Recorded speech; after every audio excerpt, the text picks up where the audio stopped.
C'est officiel, Justin Gaethje et Michael Chandler vont donc s'affronter au mois de novembre. Leur combat se rajoute au rematch entre Usman et Covington. Inutile de vous préciser qu'on risque d'assister à la meilleure soirée de l'année.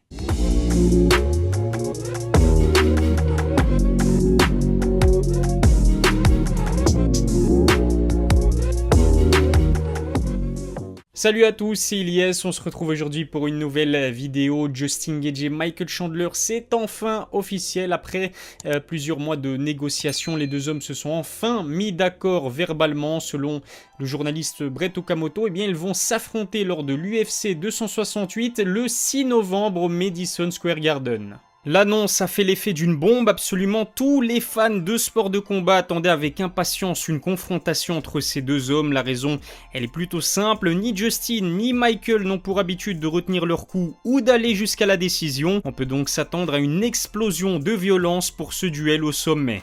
C'est simple, sur ces 12 derniers combats, Justin Gaethje n'est jamais allé jusqu'à la décision. Il est d'ailleurs le premier de l'histoire à avoir obtenu des bonus liés à ses performances pour ses 7 premiers combats à l'UFC du jamais vu. Qu'il gagne ou qu'il perde, l'Américain assure à chaque fois le spectacle. Et on peut dire la même chose pour Michael Chandler. Sur ses 22 victoires en carrière, 17 sont intervenus soit sur KO technique ou sur soumission. Rares sont les combattants qui sont parvenus à l'emmener jusqu'à la décision. Si ce Gaethje Chandler tient toutes ses promesses, j'en suis convaincu, on risque d'assister au combat de l'année. Les deux hommes ont fait du bon boulot pour promouvoir ce combat avant même l'officialisation. Michael Chandler avait en fait ouvertement critiqué Justin pour un supposé manque de courage. Selon l'ex-double champion du Bellator, Gaethje a refusé de l'affronter à plusieurs reprises. Justin ne s'est pas fait prier pour lui répondre très sèchement. Il lui a fait comprendre qu'il n'esquivait personne, encore moins Chandler. Ce combat a mis du temps à être officialisé pour une toute autre raison. Ali Abdelaziz, le manager de Justin, voulait en fait qu'Islam Makhachev soit le premier combattant de son écurie à affronter Michael. Des deux, Michael Chandler est en tout cas le plus actif. L'Américain a combattu à 3 reprises depuis fin 2020. Il s'est imposé à 2 reprises et s'est incliné sur KO technique il y a un peu plus de 2 mois face à Charles Oliveira. À 35 ans, il semble être toujours aussi puissant et athlétique. De son côté, Justin Gaethje compte 2 combats en 2020, une victoire exceptionnelle contre Tony Ferguson et une défaite face à Khabib. Il n'a pour l'instant pas combattu une seule fois en 2021. Cette inactivité de presque un an pourrait peut-être lui jouer des tours, surtout dans une catégorie des légers qui ne pardonne rien. Les meilleurs combattants de la catégorie sont également les plus actifs. Charles Oliveira et Dustin Poirier en sont les exemples parfaits. Et puis on a vu à l'opposé que la longue inactivité de Conor McGregor l'avait considérablement éloigné du top niveau chez les poids légers. Rien à voir avec la situation actuelle de Justin Gaethje, mais l'Américain doit éviter de répéter ses longues pauses trop souvent.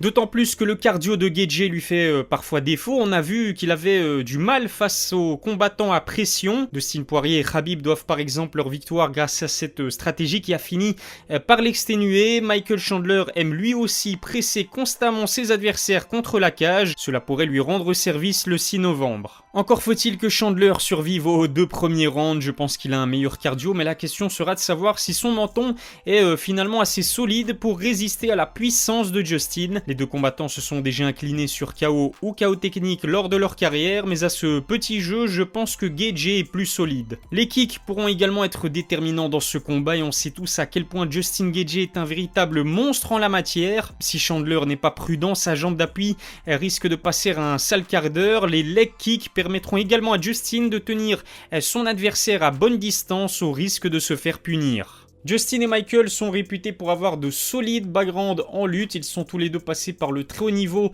de ce sport lorsqu'ils étaient plus jeunes. En revanche, pour ce combat, je doute vraiment qu'on assiste à une opposition style lutte, même si on peut toujours s'attendre à l'une ou l'autre tentative de takedown de la part de Michael Chandler. Mais pour ce combat, pour moi, eh bien, ce dont on va avoir droit, c'est à du pur striking très explosif. Les 2 combattants ont la puissance nécessaire pour éteindre la lumière de leur adversaire. Pour moi, il y a de très très grande chance pour qu'un KO ait lieu dans les 3 premiers rounds. Je donne quand même Justin Gaethje légèrement favori parce que je trouve qu'il a un striking plus complet.